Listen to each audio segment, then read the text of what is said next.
I don't believe they're better than last season. I'm not buying that right now. I'm not buying it. They won 46 games a season ago.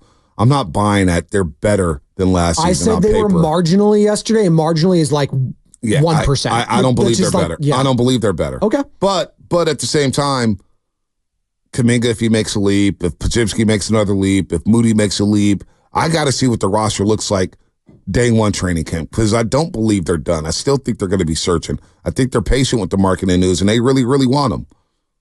But are they better than last season? Number one. So if they are, because a lot of people have called in and said they are better than last season, this roster right now, currently constructed. So if they're better than last season, what does that look like? Is it 47 wins? Is it 48 wins? Is it 50 wins? Because if you're already better than last season, then why are we talking about tanking?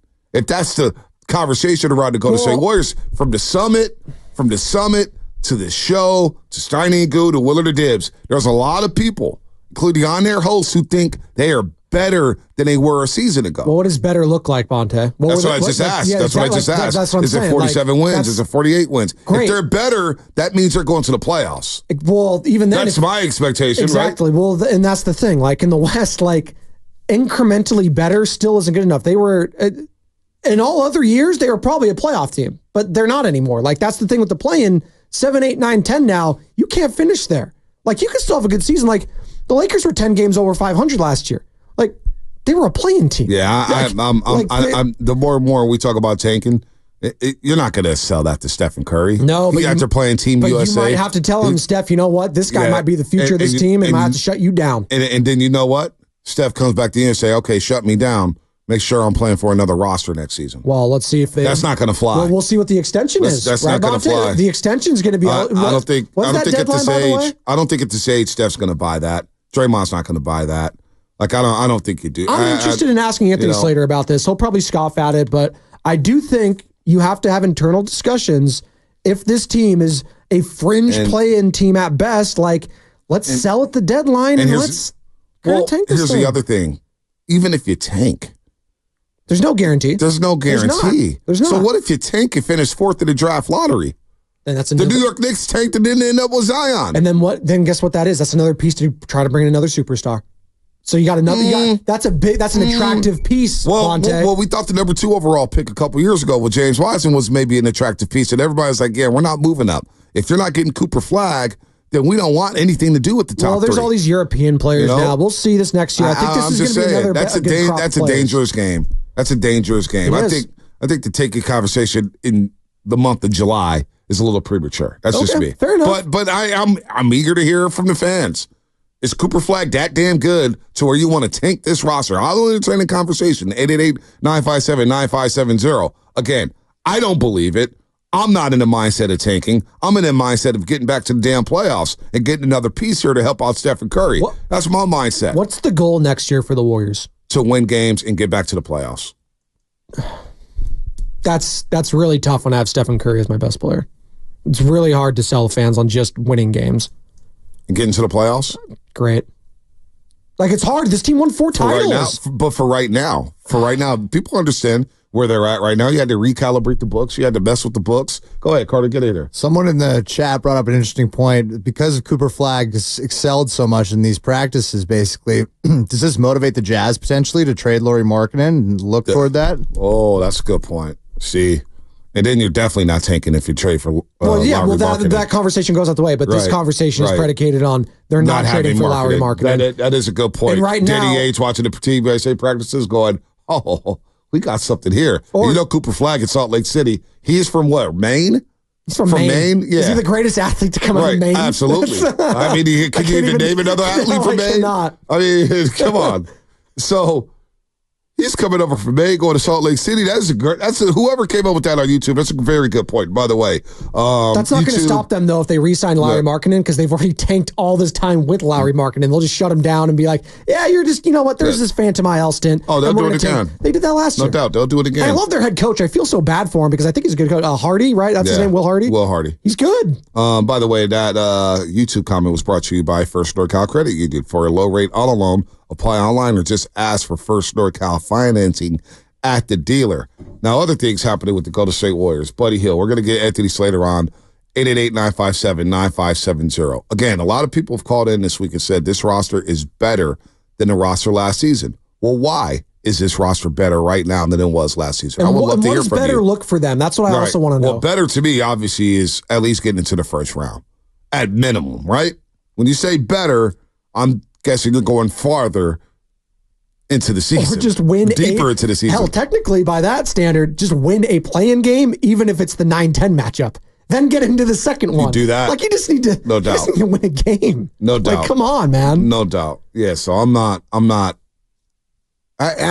don't know. I'm putting you in a tough spot, Bonte, and I'll acknowledge it. No, it's not a tough spot. No, I'm just thinking about, because, when we get into tanking, we're talking about, like, it's easier said than done. Yes. Yeah, you get through that stuff. Ask Philadelphia how that felt with the process. They got Joel Embiid. And then all of a sudden, people were trying to, season ticket holders are like, damn, I can't even sell these tickets for face value. I got to cut 60% off I this. will defend Sam Hinkie forever because he landed a Hall of Famer in Joel Embiid. He did. That's a fact. He did. But after Team USA's own Joel Embiid, but how many? Who also can't spin but the ball. also Markelle Fultz and what else? Colangelo, I believe. Nerlens Noel, Jahlil Okafor. Fultz has turned into a player. Simmons, yeah, Ben Simmons. Come on. A lot of those guys had injury concerns that after that happened. So tanking doesn't guarantee anything. Doesn't guarantee anything.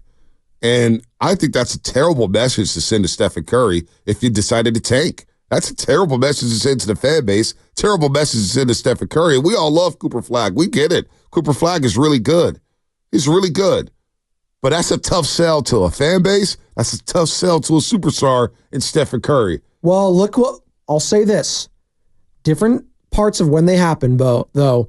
LeBron James' first year with the Lakers, it's actually kind of similar to this because he had a lot of young pieces and they were not expected to go for a title. What happened that year? They lucked out in the lottery. LeBron got hurt on Christmas Day in a win against the Warriors on Christmas Day. I think we remember. If Zubac was a baller that game. No, Lance Stevenson hit a three before the third quarter buzzer started doing the Guitar Hero stuff. And I think they were like a 4 seed at that point. It's like, wow, the Lakers might actually be a team in the West, right? And then he gets hurt. He hurt his groin, and the season was over at that point. But what happened? They ended up getting like the top 3 pick is what it was. They ended up trading that and getting Anthony Davis. They traded all their young guys except for Kyle Kuzma, Hart, Lonzo Ball, Brandon Ingram. They got rid of all of them, right? And then what happened? They got a superstar. So it's not the worst thing in the world for the Warriors this year. And I'm not saying Steph should get hurt or anything like that. I'm saying if they're hovering around a couple games under 500 or so and they hang it up, 888-957-9570, where are you at with this Warriors team? Because if they're not contending for a title this year, I'd rather be contending for a top 5 pick in the NBA draft. Well, let's hear from Joe in Burbank. He does believe the Warriors are better, and I want to hear why the Warriors are better, because if they are better, then tanking is going to be a curse word around here. We're not even going to bring it up if they are better. Is there a swear jar for the word tank? It's a swear jar for the word tank. Talking tanking in July. Good Lord. Joe in Burbank, what's happening? Hey, guys. Good morning. Thanks, as always, for such great content. You guys are absolutely the best. I think they're going to be better because I think that they're going to go ahead and give Kuminga a shot to play full-time. And by the way, it's hard to believe that if you think about it, between Curry, Kuminga, and Wiggins, you wouldn't have enough scoring if you were playing a decent defensive game, not making a lot of turnovers. I think that's enough scoring myself. I don't know about what you guys think, but between Curry, Kuminga, and Wiggins, you should have enough scoring. We're going to get right back into that same thing if they can play a good, clean game defensive. They should be in games. And think about that if you got those guys in there with Draymond and TJ Trace Jackson Davis. Look at the bench they're going to have this year. Are you trusting? You're trusting Andrew Wiggins as a scorer, though? He was really inconsistent last. What did he average? 13 points. I am. Yeah, because I think that they're going to basically either go to him if they don't make any trades. Then I think they'll go to him as the number 2 scorer. And somebody told the station the other day, and I was thinking of that. I've been thinking about this for the last month. Why don't they try Wiggins on the 2 and play Kuminga as the 3? We were talking about that yesterday, Joe. Yeah, exactly. And when I heard it yesterday, I go, I've been thinking about that. Why haven't they talked about that? But I think if you think that on that starting 5 with Wiggins, Kuminga, and Curry, and Draymond Green, and TJD, and then that bench, I think they can be competitive. I think they can be better. They got a better bench. But hey, Joe, that's a great point, man. Thanks for the call. Kuminga's we got some breaking news here. Score. Oh yeah, please. Got some breaking news. Hit the breaking news sounder. Breaking news sounder. Oh, hold on. We'll get it. Hold on. I think I have it here, right here. You got it? 95.7 The Game. Breaking news. All right, we got breaking news with Team USA. Of course. Kawhi Leonard is withdrawing from Team USA for the Paris Olympics and will be replaced. That's Shams Charania. Boston's Derek White is a strong candidate to replace Leonard on Team USA. So you may have 3 Boston Celtics on Team USA. Kawhi Leonard withdrawing from Team USA. There you go, Kawhi. I would have rather had Jaylen Brown, but I guess Derek White's fine. Maybe Jaylen doesn't want to do it. Maybe he doesn't want to do it. Man. I would have rather have Jaylen Brown too. Right? Yeah, Like, not even close. Yeah, Jaylen like, Derek Brown White's nice, but like, come on. Come on. It's not Jaylen Brown. Come on. Not the Finals MVP. Are we shocked by that? No, we were literally joking about it, and it sucks that we have to joke about it because this guy at one point was the best player on the planet. Like that series against the Warriors. I mean, I know Warriors fans will forever remember it. He was incredible in that game. He was, like we say, Draymond Green, absolutely incredible. Offensively and defensively, the guy was a monster. The Claw, San Diego State's own, and he's kind of become a shell of himself ever since joining the Clippers, which sucks because I think a lot of people had high hopes for him when he joined the Clippers. His body just is broken down on him. Sucks. It sucks. Stephen A. Smith has been going on and on about how if he was Steve Ballmer, he wouldn't let Kawhi Leonard play for Team USA. Well, he's not going to play. He's going to take a step back, and he's going to heal up here. Kawhi beat up, man. His career, what a sad sight. What a sad sight here. That obviously is sad for Team USA. And, it's a big loss for them. He's a great individual defender, one of the best defenders in the league, can get his own shot, get his own buckets. It is tough. It is tough for Kawhi Leonard. He withdraws from Team USA. All right, we just got a call from Joe at Burbank, and he's talking about the roster, and Andrew Wiggins, can he play the 2? I do what? We'll ask Anthony Slater, can he play the 2?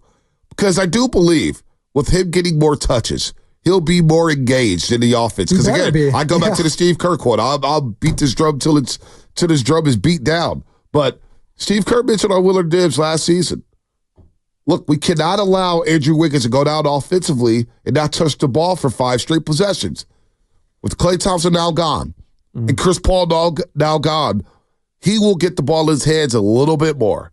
And I do think we see the 17-point-per-game score if he's coming back into this locker room. I really do think we'll see re-energize Andrew Wiggins. I'm going to buy a low stock in Andrew Wiggins for next season. Okay. And alongside Jonathan Kuminga, I do wonder if he could play the 2, now you got a little more size. What happens with Moses Moody? Is he going to compete for a starting job?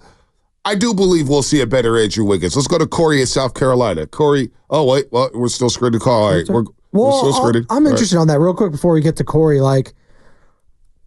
I think Jonathan Kuminga is going to be the second highest scorer on this team next year. I think that's what's going to happen next year. But why? I just think his confidence level is also sky high. It's night and day compared to Andrew Wiggins right now. What does that look like? 22, 23? Yes, I think so. I think there's a good chance that just because production-wise, you could have an all-star in Jonathan Kuminga next year. I don't think that sounds crazy next year because I think he's going to be able to get the touches that weren't available to him last year, at least up until that point when obviously you got the Draymond Green suspension. That kind of opened the door for him. And maybe you could say that's too strong, but my guy was a most improved player candidate for a lot of last year. I know Tyrese Maxey ran away with it, but I'm just looking at the touches that he's going to be able to command with Stephen Curry there and being that number 2 option. No more Klay, to your point. No more Chris Paul.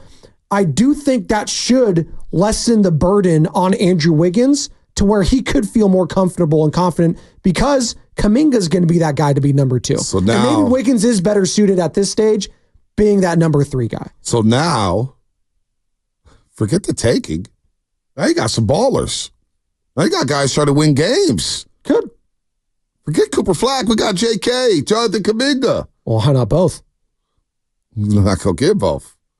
Kuminga got to get played for money. Wiggins is playing for his basically to stay relevant in his NBA career. Draymond Green. I'm not banking on. I know you are. I'm not banking on Andrew Wiggins having this resurgence. I got to see it. I got to see it to believe it. I'm banking on. I'll make a bet right now. He's going to average 17 a game next year. All right, you're on fire right now. You did the Blake Snell 5 innings. We'll lock it in. Lock it in. He's going to average what? 17? 17 a game. Great. 17 a game. Great. What was his career average? 18? 19? Hey, 17 a game. Hey. Below his career average. You average 15 a game in the NBA, man. You're no scrub. Let's go to Corey in South Carolina. Kyle Korver never averaged 15. I'm not saying he's Kyle Corey in Korver. South Carolina. What's happening? Who said he was?